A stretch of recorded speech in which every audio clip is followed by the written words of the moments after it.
Boa noite a todos. Vamos começar aqui nossa aula programada Cálculo 3. Passamos aqui ao arquivo que a gente vai observar os exercícios preparados.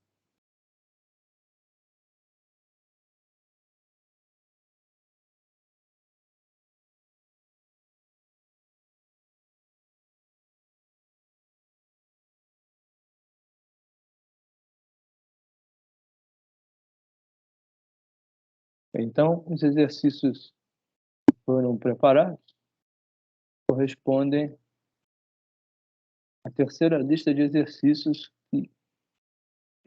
cujo objeto é a derivação em várias variáveis, 2 ou 3 variáveis. Na parte A, nós temos alguns exercícios mais imediatos.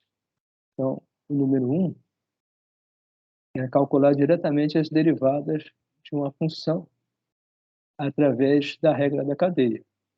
Então, isso é feito basicamente da mesma forma que se faz em cálculo 1, com a única diferença que se deve sempre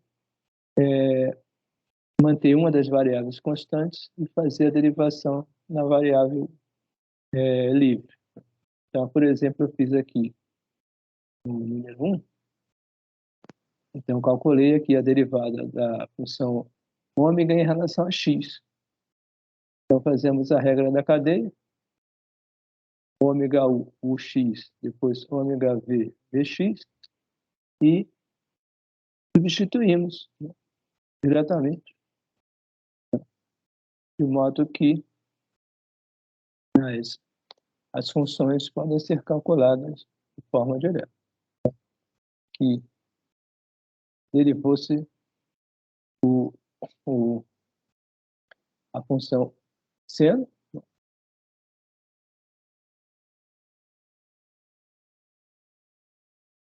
né, deixa eu ver se tem algum detalhe, não tem problema.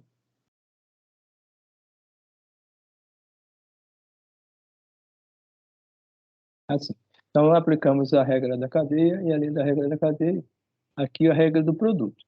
No final, obtemos esse produto, 2x seno xy mais y x2 mais y seno xy. E a parte em y também, de forma similar. Então, aqui não há nada de muito excepcional para ser discutido. A número 2, também da mesma forma, a resposta é direta, não tem nada de muito diferente para ser calculado. Agora, já a número 3, era para calcular as derivadas segundas em relação a x, a y, e as derivadas mistas em relação a x e y. Né? Dessa função, x2 sobre y menos y sobre x2. Aqui também é trabalho algébrico direto. Eu fiz aqui, ó, só para ilustrar. Primeiro calculando a derivada do f em relação a x. E depois f em relação a y, depois f, derivada segunda de f em relação a x, derivada segunda de f em relação a y, e depois as derivadas mistas. Então, é um exercício direto, sem maior dificuldade. Agora, no item número 4, que pede para encontrar o vetor gradiente das funções abaixo e determinar o gradiente num ponto dado, e depois determinar a taxa de variação da função no ponto, na direção do vetor unitário U. Então, aqui é feito só a letra A, porque todas são semelhantes. Então, na letra A, a função é 1 menos x2 mais y2, o ponto é 1, 1, e o vetor unitário é esse, meio, raiz de 3i menos j. Então, o gradiente também aqui é direto, é o vetor cujas componentes são as derivadas parciais em cada direção vezes o unitário, né, calculado no ponto correspondente, no caso é 1, 1, e o menos 2i, 2j, e depois é calculado o produto escalar desse gradiente com o vetor unitário dado. Então, esse produto escalar é simplesmente esse valor menos raiz de 3 mais 1. Então, também é uma operação direta. Os itens seguintes todos são semelhantes, então tem as respostas aqui. Não tem nada também de excepcional para fazer. Somente calcular derivadas, colocar no ponto, depois calcular o produto escalar com vetor unitário e ver o resultado disso. Vai ser a taxa de variação. Procurar. O item 5,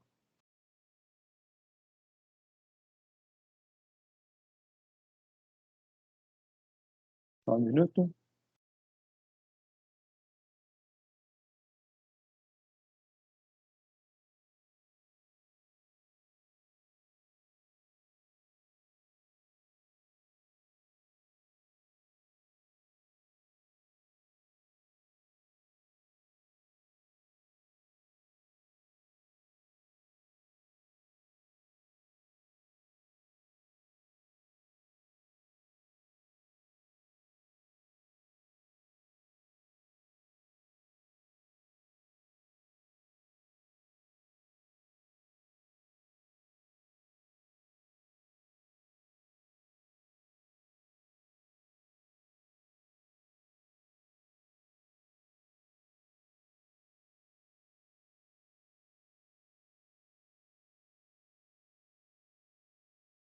Voltando onde estávamos, teve um pequeno probleminha aqui.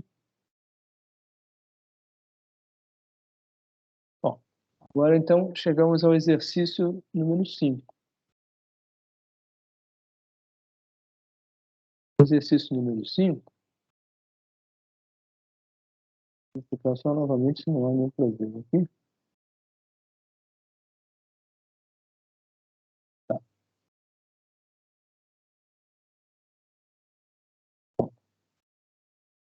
Exercício número 5.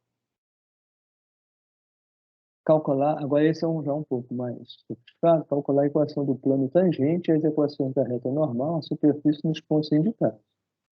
Então, a superfície é essa, x2 mais y2 mais z2 igual a 17, é uma esfera de raio raiz de 17.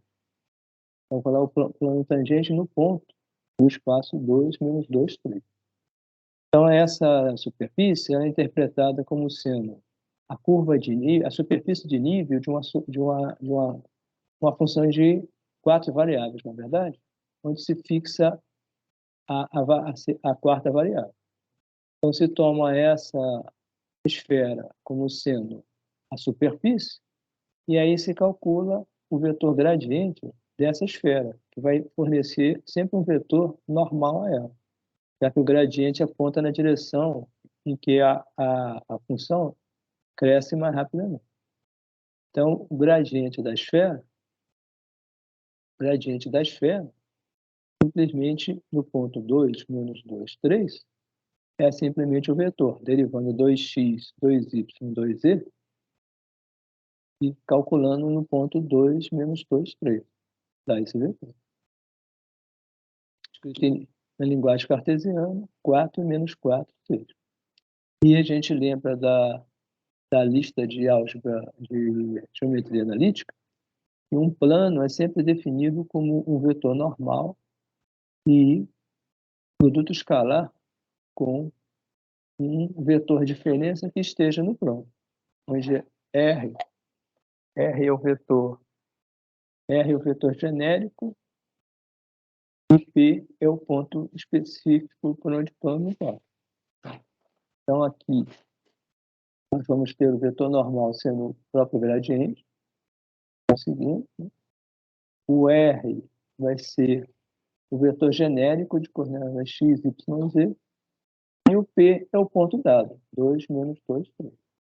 Então, realizamos essa operação, colocamos o gradiente na forma 4 menos 4, 6, e vamos calcular o produto escalar de R menos P, que dá x, y, z menos 2 menos 2, 3. Rearranjando um pouco, e agora distribuir no produto escalar, 4 com x menos 2, menos 4 com y mais 2, 6 com z menos 3. Obtemos, então, a equação final do plano. 4x menos 2, menos 4y mais 2, mais 6z menos 3. Então, essa é a equação do plano tangente. Agora, resta, então, obter a equação da reta normal, a superfície, que passa pelo ponto 2 menos 2, 3. Aí nós recorremos novamente à primeira lista, que localizava a geometria analítica, e de lá nós lembramos que a equação de uma reta genérica, a função vetorial R de t, ela passa por um ponto P específico e mais um parâmetro de extensão do vetor, variável, tempo, ou simplesmente um parâmetro de extensão, e vezes o vetor diretor. Então, a equação de uma reta normal, ou de uma reta regular, sempre dessa forma. E o vetor diretor, no caso aqui, como a equação é da reta normal, o vetor diretor é simplesmente o gradiente no ponto menos 2, 2, 3, que a gente já tinha calculado no item anterior. De modo que agora é só montar a equação da reta. Então, nós temos o ponto específico, era 2 menos 2, 3. Aqui o parâmetro genérico, t, vezes o vetor diretor. Escrito em forma cartesiana, 4 menos 4, 6. Redistribuindo aqui os valores, nós vamos ter 2, né, mais 4t, menos 2, menos 4t, e 3 mais 6t. Então, essa é a equação da reta normal, que passa pelo ponto 2 menos 2, 3, e é normal a superfície do ponto dado. Os outros itens, de B até E, podem ser feitos de forma semelhante. E aqui tem as respostas, o aluno pode conferir para ver se conseguiu realizar as operações corretamente.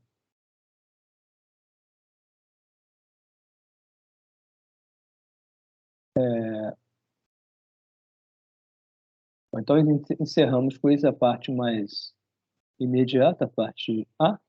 Agora vamos à parte B, onde tem alguns exercícios mais elaborados. Esse primeiro exercício, da função x3y menos xy3 sobre x2y2 para xy diferente da origem e 0 na origem, se pede para calcular as derivadas parciais, depois determinar as derivadas pela definição formal e também calcular esses limites. Então, aqui é um exercício algébrico, ele envolve uma série de passagens que o aluno deve fazer para se treinar nessa manipulação. Eu fiz apenas aqui, calculei apenas a passo inicial, letra A, para facilitar aqui a vida do aluno. As derivadas parciais fx e fy são essas formas. Agora, os itens B, o item B seria calcular isso pela definição, né? Uma série de passagens algébricas.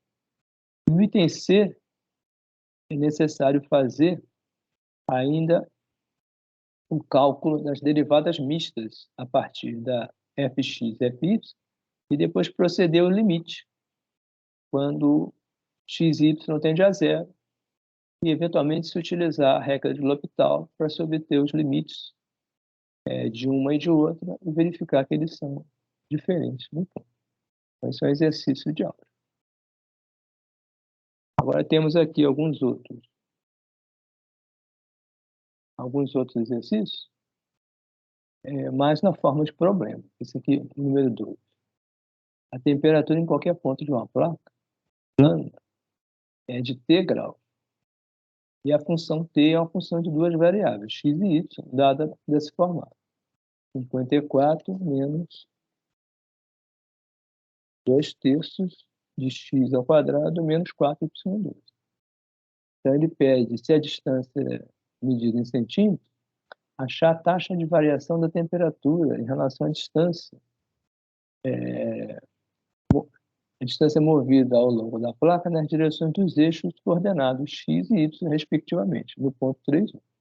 Então, a gente deve lembrar que esse exercício aqui é o mesmo que já foi feito acima, calcular a taxa de um vetor, de uma função a partir do produto escalar do vetor gradiente com um vetor unitário na direção específica. Aqui a direção específica simplesmente é a direção y, a coordenada x e a direção j, a coordenada y. De modo que basta calcular o gradiente de maneira geral e pegar os componentes e calcular no ponto. Então, o gradiente, a função, resulta nesse gradiente, ó, derivada x menos 4/3 de x, derivada y menos 8y. E basta, então, calcular no ponto e o produto escalar com os vetores correspondentes já daria a taxa de variação. Então, a taxa de variação no ponto 3, 1, é simplesmente substituir a coordenada x, aqui que é 3, e vai resultar em menos 4 graus por centímetro. A taxa de variação na direção j, direção x, y, é simplesmente o próprio vetor, a própria coordenada do gradiente, substituindo o y por 1, e se obtém, então, menos 8 graus por centímetro. O número 3 eu não fiz, porque também é muito parecido. É só fazer e conferir a resposta. O número 4 também é da mesma forma. Só derivar e achar as taxas nos pontos respectivos, substituindo as coordenadas x, y, z correspondentes.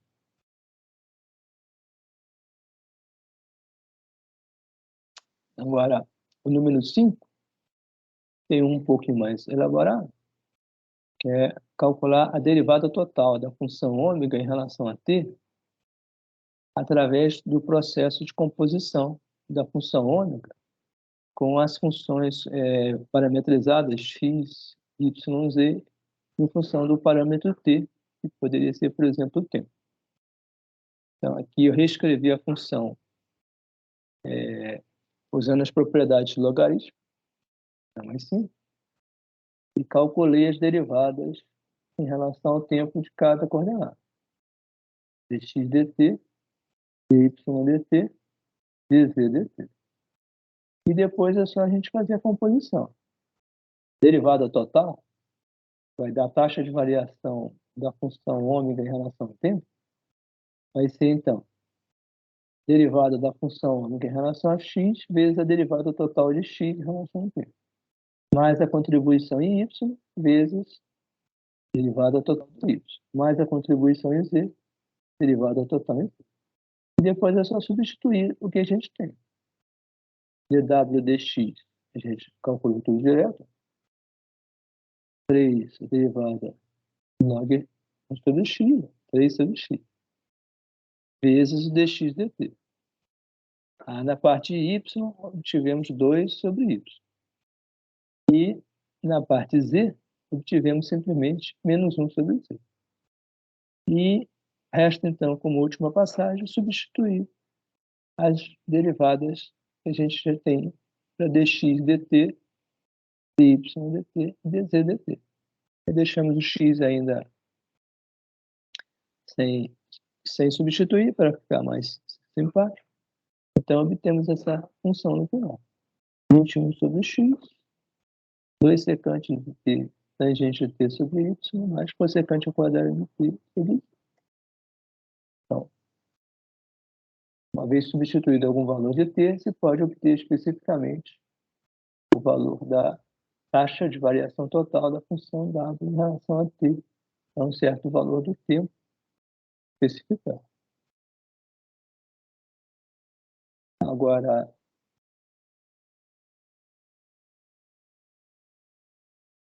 o item 6, nós temos aqui um cilindro circular reto de raio Rzinho e altura Hzinho.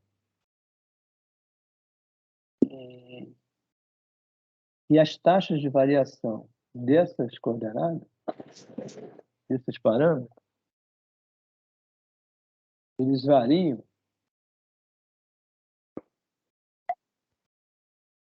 variam de acordo com os valores dados. A razão 1, primeiro de 0,01 centímetro por minuto, o segundo 0,02 centímetro por minuto.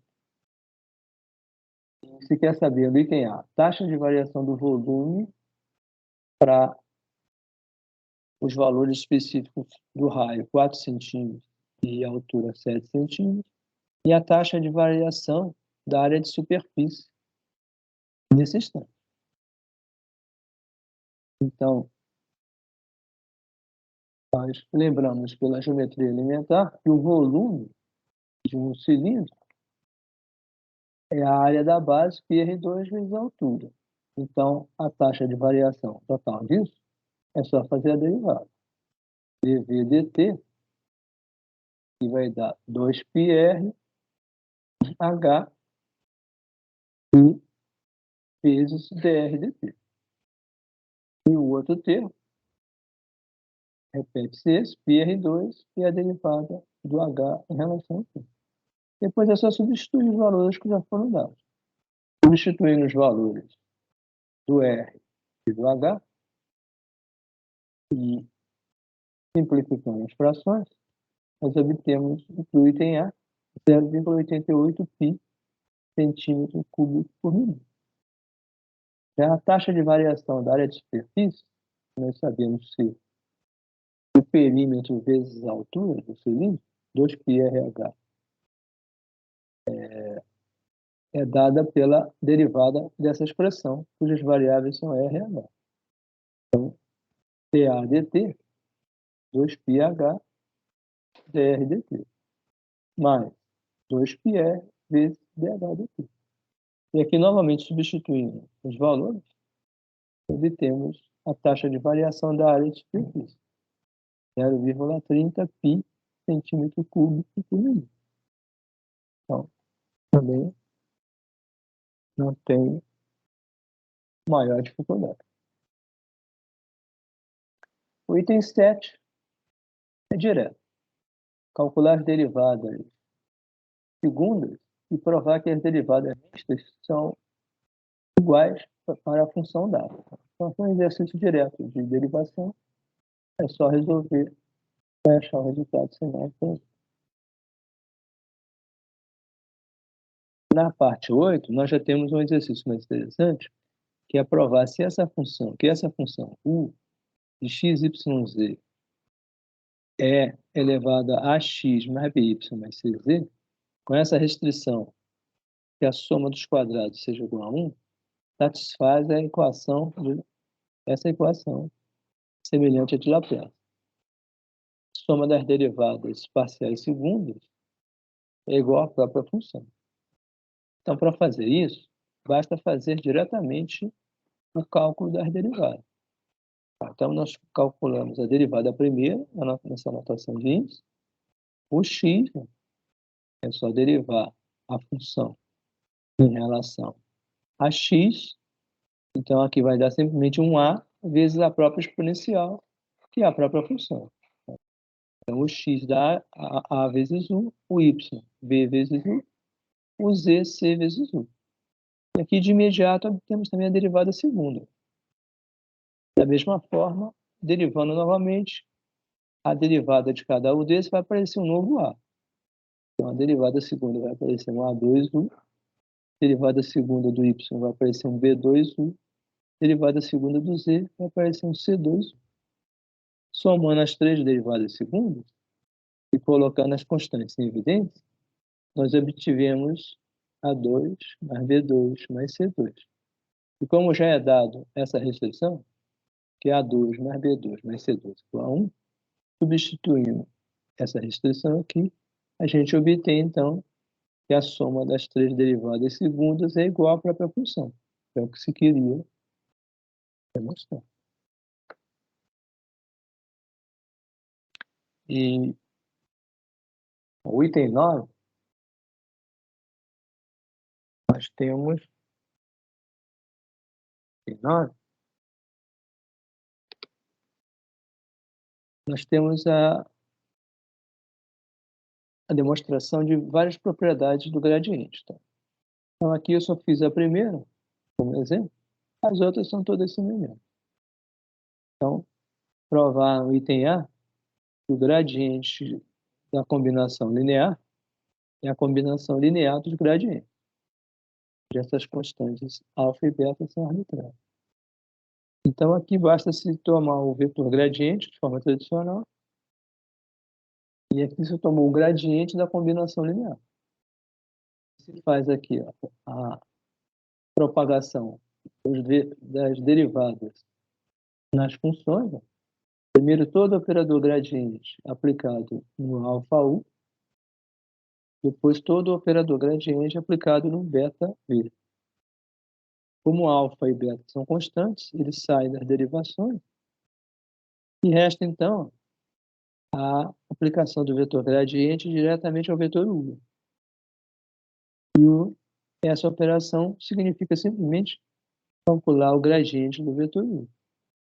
E como já temos um alfa na frente, estamos com alfa gradiente do U. E o outro termo, beta vezes o gradiente do V. Então, se demonstra o que se queria de início. O gradiente da combinação linear de vetores é igual à combinação linear dos gradientes dos vetores. Todas as outras operações são feitas de maneira similar, então não tem nada de excepcional. Pode fazer isso diretamente sem maior problema. Agora, o item 10, supor que a função f seja diferenciada, seja uma função diferenciável, né, de uma variável que for um Rzinho,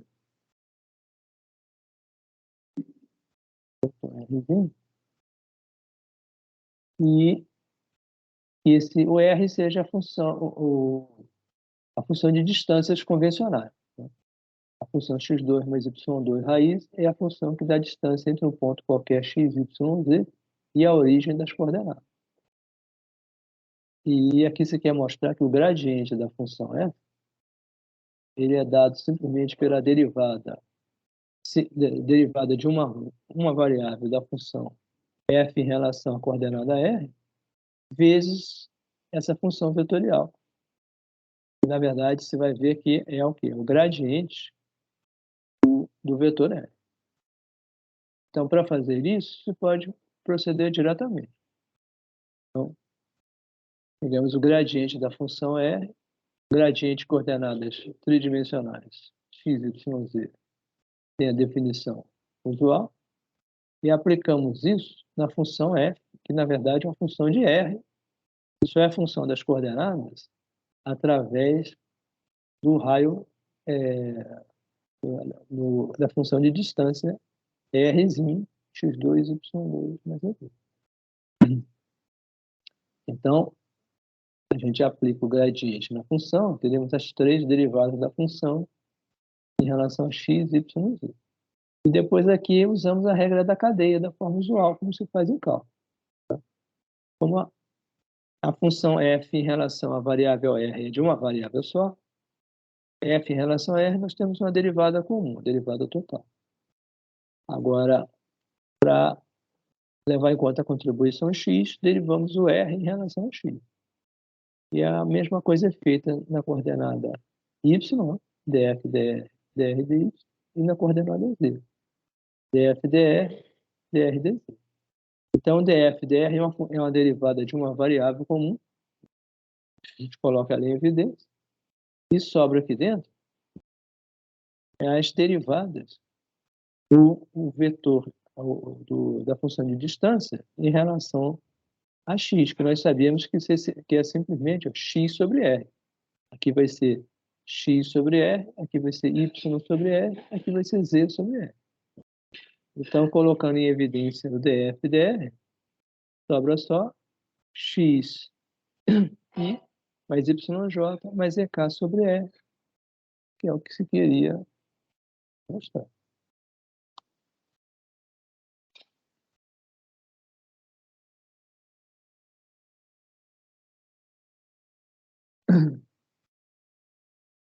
O 11, aí já é um problema um pouquinho mais complicado.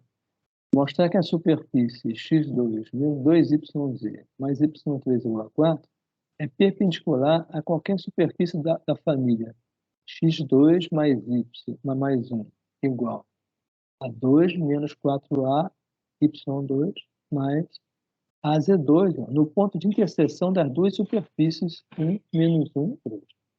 Esse ponto de interseção das duas superfícies, o aluno deve verificar simplesmente igualando as coordenadas dos dois planos, a solução para essa igualdade dos planos é simplesmente esse vetor específico. Agora, aqui a gente interpreta novamente essa expressão como sendo uma curva, uma superfície de nível de uma função 4 variáveis, g, em que as superfícies de nível vão representar as superfícies onde a função está tendo as suas variações. Então, o gradiente dessa superfície vai dar um vetor normal a ela e aponta a direção de maior crescimento dessa superfície.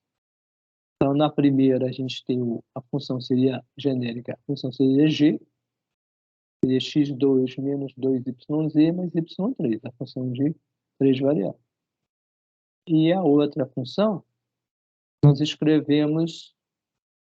transcrevemos esse termo x2 para o lado direito para obter uma função h, seria az2 mais 2 menos 4a y2 menos x2.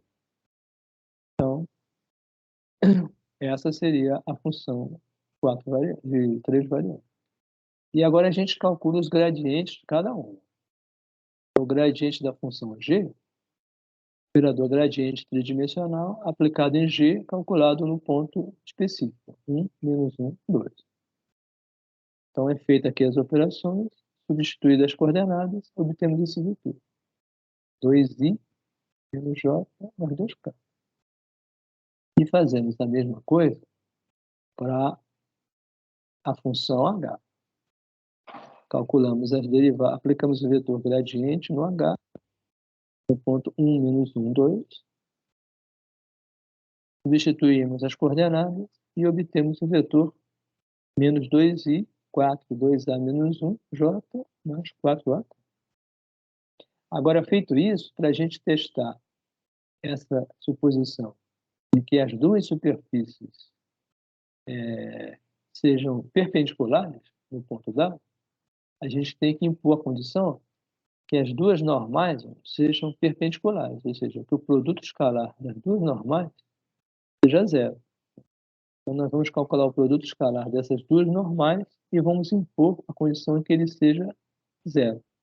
E daí nós vamos obter os valores de A que permitem que isso aconteça. Então, calculando o produto escalar do primeiro vetor com o segundo vetor, fazendo o produto coordenada a coordenada, 2 vezes menos 2, menos 4.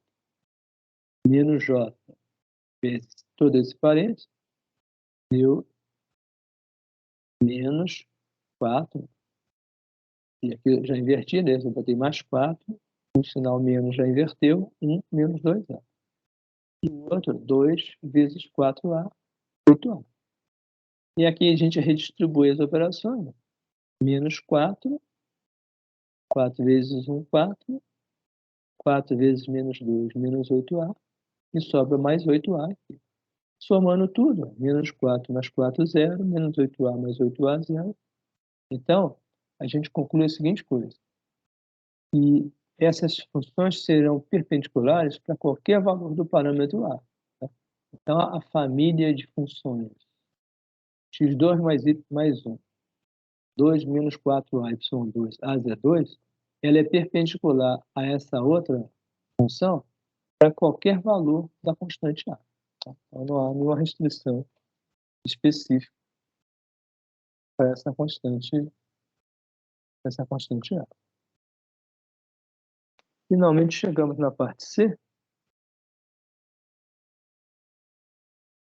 A parte C tem alguns problemas também, um pouco mais separados. Primeiro, mostrar que se a função f de x, y é harmônica, ela satisfaz a equação de Laplace. Soma das derivadas segundas igual a zero para qualquer todo dois. E aqui se pede especificamente para mostrar que a função log neperiana da raiz de x2 mais y2 é harmônica. Então, aqui também é uma tarefa direta. A função eu reescrevi em termos de propriedade de log, para ficar mais simples. E aqui a gente calcula a derivada primeira, aí foi escrito de forma em potência, para facilitar a derivada primeira x, derivada primeira y, e a derivada segunda, x, derivada segunda y. E agora aqui a gente soma as duas.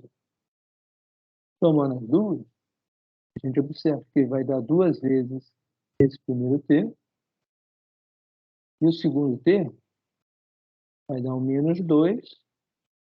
Essa parte, a menos 2, é comum, e a parte em x2 mais y2 a gente coloca em evidência. E aí a gente verifica que a parte com evidência é a mesma potência, é o mesmo termo da potência menos 2, só que com a potência 1. Tá? Então, fazendo o produto da potência 1 com a potência menos 2 dá menos 1, e a gente vai obter simplesmente aqui o simétrico do termo 2x2 mais y2 também. Eu já somo, então, dá zero. Então, a gente conseguiu provar que a função f original é harmônica. Então, exercício direto. O exercício número 2, esse já é um pouco mais complicado, envolve uma transformação de coordenadas de cartesianas para coordenadas polares. Então, nós temos uma função, originalmente uma função de x, y, e a gente vai transformar essa função a uma função de coordenadas polares, usando as equações normais de transformação. X é r cosseno de θ, y é r seno de θ. E isso quer que mostre essa equivalência. A soma das derivadas nas coordenadas x e y é igual à soma das derivadas parciais das coordenadas em r e θ. Então, para fazer isso, a gente simplesmente faz a transformação. X é r cosseno de θ, y é r seno de θ. Aí nós precisamos das funções inversas. R vai ser a raiz de x2 mais y2. Pode verificar diretamente. E o θ é simplesmente o arco tangente de y sobre x. Agora o resto aqui é só um trabalho de derivação. Derivada da coordenada R em relação a x, derivando aqui vai dar x sobre R. E x sobre R, cosseno de θ. Da mesma forma, y, a derivada, cosseno de θ. As derivadas de θ em relação a x e y envolve a derivação da função arco tangente. Aqui, após já alguma manipulação, a gente sabe que a derivada de θ em relação a x deu menos seno de θ sobre R. Isso pode ser verificado diretamente. E a derivada de θ em relação a y deu cosseno de θ sobre R. Feito isso, a gente pode montar as derivadas da função ômega, que era função de coordenadas x e y, e agora expressar como função de coordenadas r e θ. Então, usando a regra da cadeia, o ômega x vai ser derivada em relação a r, derivada de r em relação a x. Derivada de ômega em relação a θ, θ em relação a x. E aí, substituindo o que já foi conhecido, obtemos essas expressões. Ômega dr, cosseno de θ, e ômega de θ, seno de θ. A mesma coisa para a derivada em relação a y. A gente obtém uma forma semelhante. Agora, o último passo é calcular o quadrado dessas expressões. O quadrado da derivada x, quadrado da derivada x, é só elevar o quadrado aqui pelo binômio, as propriedades do binômio normal. E a mesma coisa em relação a y. Esse é de claro. Agora, somando as duas, a gente observa aqui. Somando as duas primeiras, vamos ter um cosseno ao quadrado mais seno ao quadrado que dá 1, sobra só d ômega dr ao quadrado. As duas do centro são simétricas, vão se cancelar. Essa aqui é menos, essa aqui é mais, quando somar, dá zero. E as duas da direita, nós vamos ter novamente um termo comum no início, que vai ficar entre parênteses, em evidência, seno ao quadrado mais cosseno ao quadrado, que vale 1. De modo que o segundo termo resulta simplesmente 1 sobre R2 d ômega dθ ao quadrado. Que é o que se queria demonstrar desde o início. A gente estabelece essa conexão. A soma das derivadas parciais nas coordenadas x e y é igual à soma das derivadas da função em relação a r ao quadrado mais 1 sobre R2 da função em relação a t ao quadrado. Agora nós temos novamente aqui a equação de Laplace em 3 coordenadas. No exercício 3. Derivada segunda de u em relação a x, em relação a y, em relação a z, igual a zero. Esse aqui é que mostrar também diretamente que a função 1 sobre a raiz, a função 1 sobre r, 1 sobre a distância, satisfaz a equação de Laplace para x, y, z diferente do 0, 0, 0. Aqui, novamente, é um trabalho direto. U é 1 sobre r, né? R é a função de distância. As derivadas já são conhecidas da função de distância. E de modo que você pode escrever diretamente o valor das derivadas de o x, o y e o z diretamente, usando a derivada de 1 sobre r. Menos 1 sobre R2 vezes Rx. Pode substituir diretamente. E depois disso, aí nós podemos calcular imediatamente as derivadas segundas, a partir de cada expressão da derivada primeira. Então,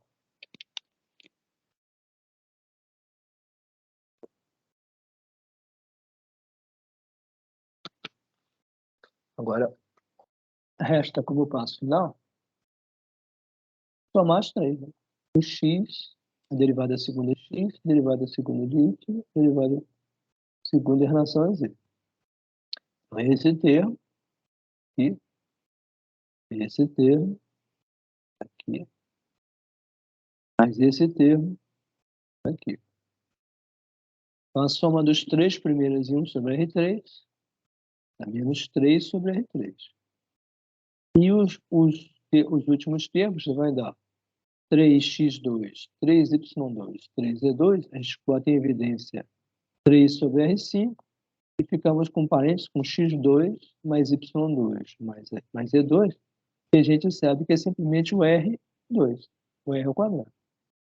R quadrado com R5 vai dar 3 sobre R3, somando com menos 3 sobre R3 dá zero.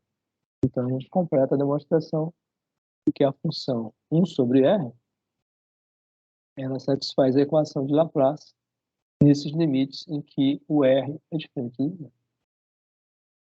O último exercício, então, é a função do modelo de Ukal, que é o potencial nuclear, e ocorre uma atenuação no potencial coulombiano. O potencial coulombiano puro, eletrostático, seria menos A sobre R. Então, se adiciona um fator exponencial, onde esse alfa aqui é positivo, uma constante vezes coordenada, de modo que o potencial nuclear ele cai rapidamente, muito mais rapidamente do que cairia uma função de potencial elétrico, que é do tipo 1 sobre R, ele cai bem mais lentamente. Então, R aqui é a distância, né? Então, o que é que calcule a força induzida por esse potencial, pela fórmula força é gradiente do potencial, menos gradiente. E você quer saber, por último, qual o módulo dessa força. Então, o primeiro aqui a gente pode aproveitar o conhecimento da passagem anterior. No exercício anterior, nós sabemos que o gradiente em coordenadas polares é dado pelo vetor unitário radial vezes a derivada radial, mais o vetor unitário transversal, mais a derivada transversal. Tá? Então, aplicamos esse vetor ao potencial conhecido, que é puramente radial.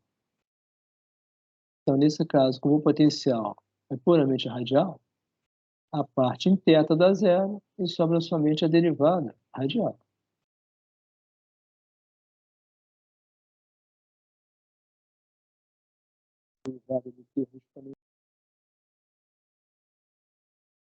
Derivada do termo exponencial da constante vezes a exponencial, com sinal negativo, e a derivada do termo 1 sobre r também dá menos 1 sobre r2. Colocando em evidência tudo o que é comum, estamos do lado de fora como menos a sobre r, menos alfa r, e dentro do parênteses 1 sobre r mais alfa, tudo na direção radial. Então, é uma força atrativa, puramente atrativa, e que é uma força de curto alcance. Tem um fator de modulação exponencial que faz com que essa força caia muito rapidamente à medida que a distância cresce. E aqui no item B se pede o módulo, né? O módulo é simplesmente tudo aqui que é positivo. Então, o módulo da força é o módulo de A sobre a distância é positivo, o fator exponencial é positivo, e esse parênteses todo aqui é positivo, uma vez que no modelo do cálculo, o parâmetro alfa, que é o parâmetro de decaimento da força em relação ao centro de potencial, ele é necessariamente positivo. Ele é um fator de atenuação do decaimento do fundo. Então, a gente encerra por aqui as demonstrações dos exercícios, e eu espero que tenha sido de proveito. A lista PDF já está na página há uma semana, então essa aula espero que contribua para tirar algumas dúvidas sobre passagens de algébricas ou derivações na realização dos exercícios. Eu desejo a todos boa noite e vamos encerrar por aí.